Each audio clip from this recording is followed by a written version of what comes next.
Day 3 with Russell Brand. See it first on Rumble. The banalization of the media space is a theme that we touch upon frequently, the infantilization of us as the audience class.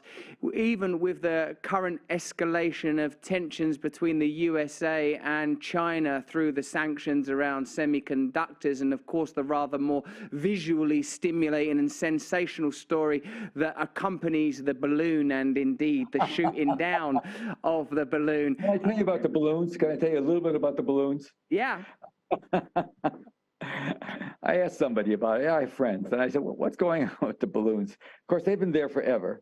Maybe you could argue they could take photographs of what a satellite can see much better.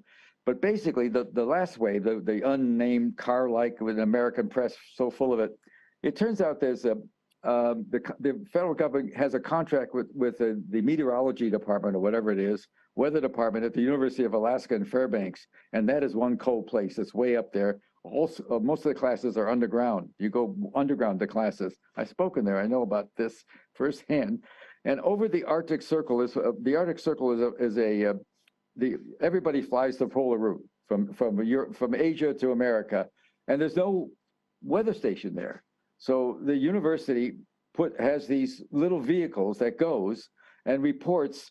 Pilots want to know if there's any unusual weather going on. That's what you have to do. And they are reporters of that information. And that's what was shot down. One of those things was shot down was one of those units that is sent up by a university paid by the government to go over the Arctic Circle and report on, in case there's an extreme wind, I don't know what the cliche is when the wind goes down in a downdraft, and since there's no official station there, who wants to be there to run a weather station? And so they're basically a remote weather station. That's what they shot down. Whether they're going to talk about it in the next couple of weeks, and we've put about I don't know how many hundreds of billions of dollars into a new fighter, the F-22, that's coming online. We had one called the F-1. We put 203 billion in to make about 100 of them. About in the 80s, so far 7 exist. It's just money just floats. But we paid a lot of money for the F-22, and its first kill was the first balloon. That one was discovered over Montana, and the pilot, and I'd like to think that he knows exactly what he's doing. When he landed, in World War II, your guys and your Spitfires and us and our P-51s, you took care of every Messerschmitt. You painted on the side a decal for the kills. We did the same in Asia when our P-51s.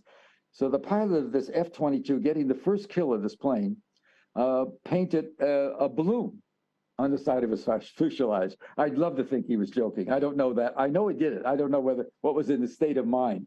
But that's what we're reduced now. We've got a kill. We killed a balloon, and that's worth a couple, few $100 billion for a plane. Yeah, a small price to pay for dispatching some hydrogen and some helium. It's over the top. It's over the top, Craig. Stay free. See it first on Rumble.